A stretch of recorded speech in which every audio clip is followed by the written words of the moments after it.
ल सबैजना चाहिँ भेला भइसकेको छ हामी चाहिँ। गाइज आज म कहाँ जानलाई रेडी हुँदैछु भने चाहिँ इटारीमा चाहिँ आज हाम्रो श्रम संस्कृति पार्टीको चाहिँ कार्यक्रम हुने भएकोले चाहिँ म त्यहाँ जानको लागि चाहिँ रेडी हुँदैछु साथीहरू। ल गाइज म चाहिँ फाइनली रेडी भइसकेको छ, टी सर्ट पनि लगाइसकेको चाहिँ हेर्नुहोस्। अब चाहिँ जानलाई रेडी गर्दैछु साथीहरू। अब कार्यक्रम कस्तो हुने हो अब। ल साथीहरू हामी चाहिँ सबैजना भेला भइसकेको छौँ। अब श्रम संस्कृति पार्टीको कार्यक्रममा चाहिँ जानको लागि चाहिँ हामी सबैजना सफारीमा रेडी भइरहेका छौँ जानलाई। पुरो मान्छे साइड हाम्रो बाजे पनि म साइडको सुनेको त।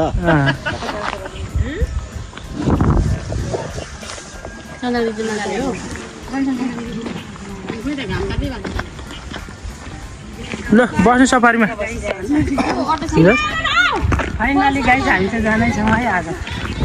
ल आज कार्यक्रमलाई चाहिँ भव्य पार्नको लागि चाहिँ हामी चाहिँ जाँदैछौँ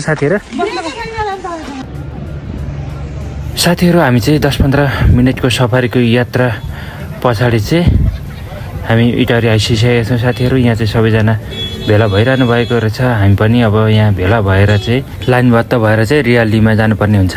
धरानबाट उसको बढी गाडोहरू छ, कमान्डो गरेकोहरूदेखि लिएर पिडी कोर्स यस्तो उल्टो थुप्रो छ। हामीले पनि अलरेडी सिकेको छ। सुन्नु, हाम्रो चाहिँ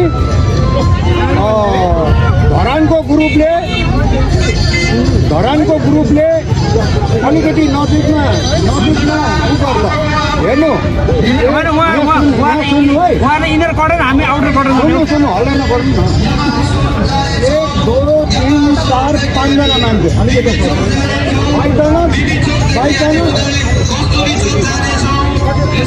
घरको सम्पन्नलाई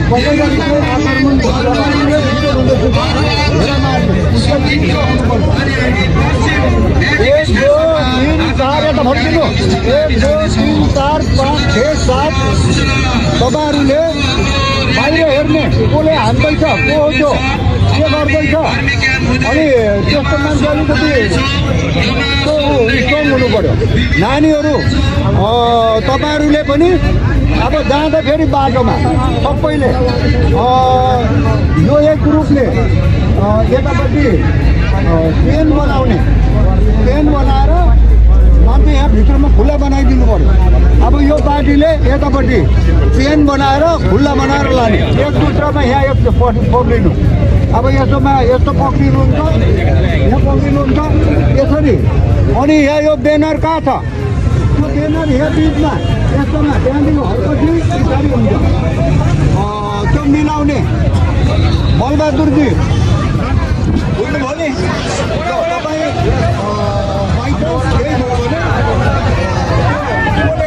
हेर्ने अलिकति तपाईँ अलिकति बलियो मान्छे हुनु छ भने पक्यो।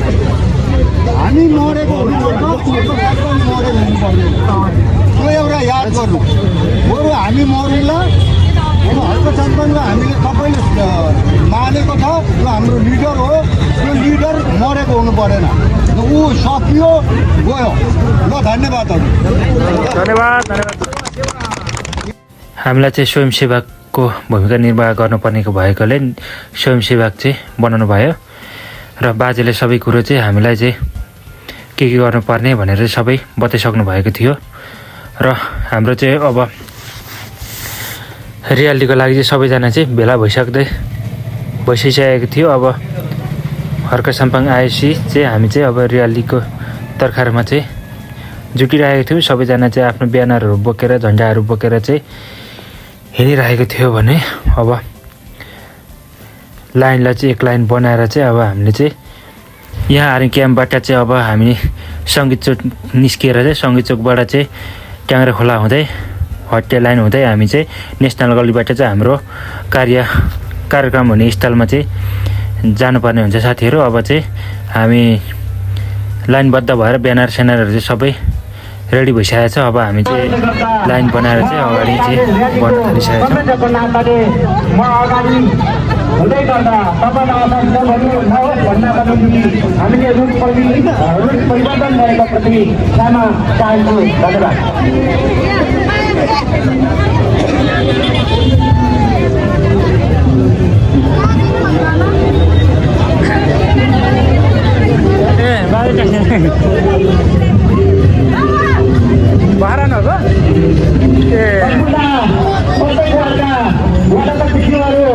हाम्रो हरिसामै भेट गरिदिनु हुन अनुरोध गर्दछु।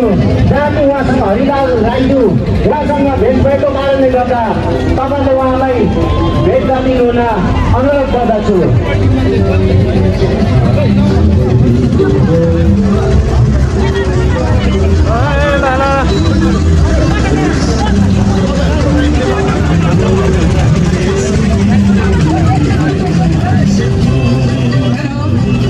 आदरणीय उपस्थित श्रद्धालुहरू, हाम्रो यहाँ QRT team quick reaction team पनि हाम्रा ग्रुप हुनुहुन्छ।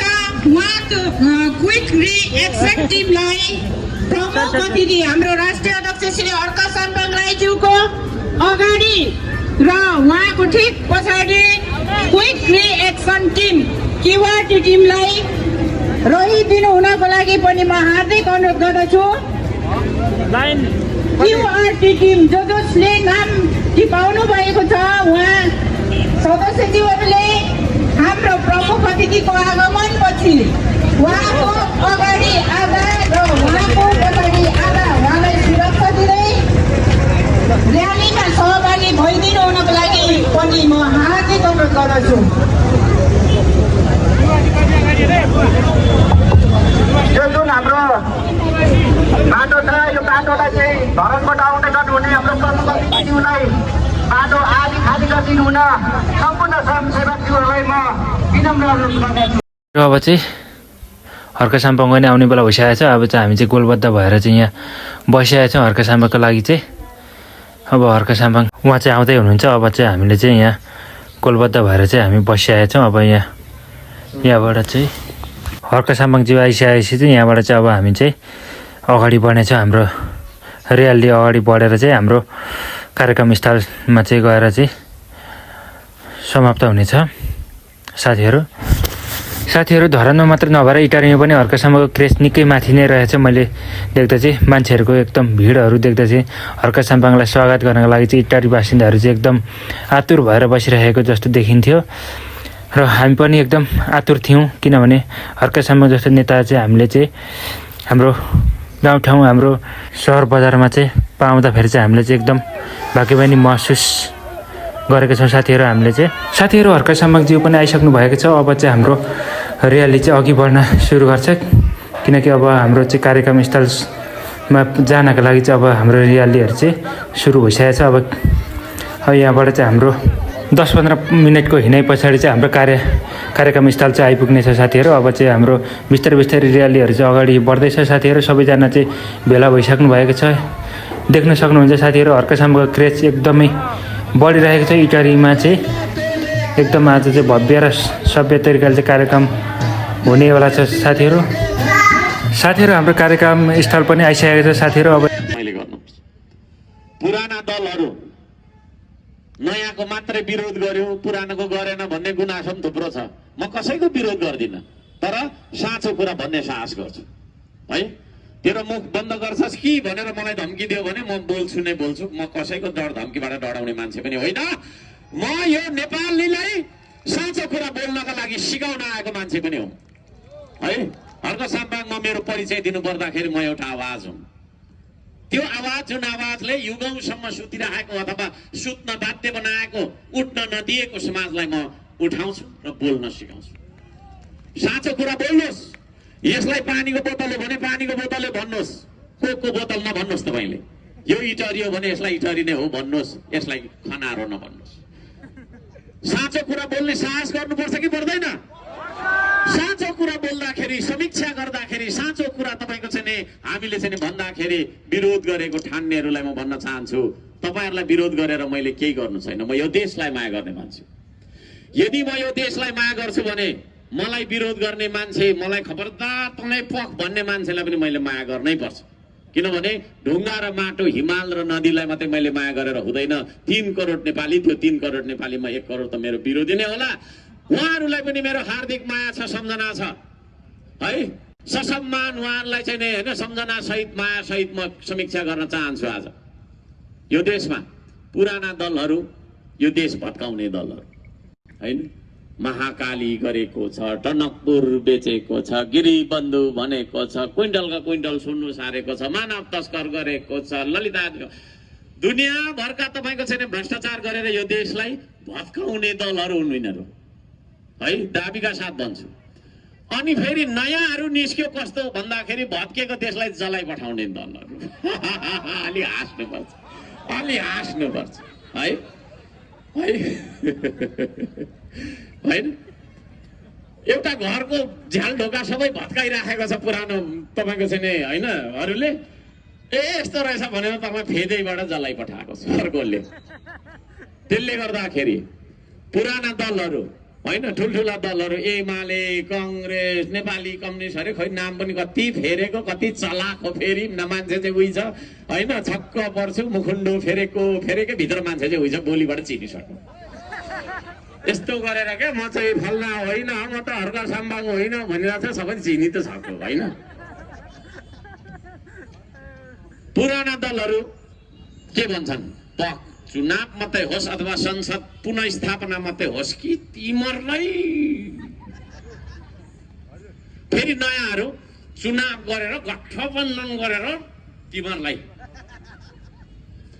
तिमीहरूलाई तलै पख मात्रै भनिराख्छ यिनीहरू। यिनीहरू भिजन केही छँदै छैन है। अनि सरकारको त्यो प्रधानमन्त्रीको कुर्सीमा होइन तपाईँको सरकारमा पुगेर चाहिँ गर्ने भनेको के रहेछ भने प्रतिशोध साट्ने क्या, त्यसलाई चाहिँ बदला लिने। पुरानोले भन्छ नयाँहरूलाई पख पख है त तिमीहरूलाई पख पख लिस्ट तयार गरिसकेको छ, फेरि नयाँले भन्छ उनीहरूले पनि तयार गरिराखेकै छ होइन। यो देशमा होला गल्ती गर्नेहरूलाई कारबाही हुनुपर्छ, तर यो देशमा प्रतिशोध चाहिएको हो कि प्रगति चाहिएको हो है। तैँले मलाई यस्तो गरेको थिएँ, ढुङ्गा हानेको तँलाई पख उताबाट हुन्थे। मान्छे धेरै त्यो प्रतिशोधको ज्वालामा जल्यो भने उसको दिमागले काम गर्दैन है। तपाईँ पनि यहाँ बेसरी रिसाउनु त, तपाईँलाई केही पनि लेख्न आउँदैन, केही पनि बोल्न पनि आउँदैन, रिस मात्रै उठ्छ, आँखा पनि भरे देख्दैन होइन। कि त आफूलाई चोट लाग्छ कि त अरूलाई चोट पुर्याइन्छ। यस्तो खालको राजनीतिले यो देशको निकास गर्छ। पुरानोले जित्यो भने पनि दुर्घटना हुन्छ, लेखेर राख्नु। हर्क साम्बाङ झुट बोल्दैन है, म रुखो चाहिँ बोल्छु तर झुटो बोल्दिनँ है। मेरो स्वभावै त्यही हो, म चिल्लो चाप्लो गर्न तपाईँलाई यस्तो उस्तो गरेर फास्लाङ फुस्लुङ गर्न आउँदैन। म यहाँ जे बोल्छु इटरी चोकमा पनि त्यही बोल्छु, धरान पुगेर पनि त्यही बोल्छु, आजभन्दा 10 वर्ष पछाडि 15-20 वर्ष पछाडि म त्यही बोल्छु। तर यहाँ चाहिँ कस्तो छ भने मान्छे यहाँ चाहिँ जे मनपर्छ त्यो सुनाउने, टिटरीमा गएपछि भन्ने, उता छैन, ठाउँै पछि तपाईँको दिनै पछि चेन्ज गर्ने। एउटा कुरा लेखेर राख्नु, पुरानोले जित्यो भने पनि यो देश दुर्घटनामा जान्छ। नयाँ जति पनि गाँठो बन्धन गरेर आउनेहरू छन् श्रम संस्कृति बाहेक, तिनीहरूले जित्यो भने पनि दुर्घटनामा जान्छ है। यो देशलाई कुनै शक्तिले बचाउन सक्छ भने आदरणीय दाजुभाइ दिदीबहिनीहरू, त्यो शक्ति हो यो माटोबाट उम्रिएको शक्ति, स्वदेशी विचार बोकेको शक्ति, स्वदेशी माटो बोक्ने शक्ति। त्यो शक्ति हो श्रम संस्कृति, जसको चुनाव चिन्ह अञ्जुलीमा लिएको माटो छ। यो भोट माग्ने अभियान मात्रै होइन, यो देश बनाउने अभियान हो, देश बचाउने अभियान हो आदरणीय दाजुभाइ दिदीबहिनीहरू। त्यसो भएको कारणले गर्दाखेरि यसपालिको चुनाव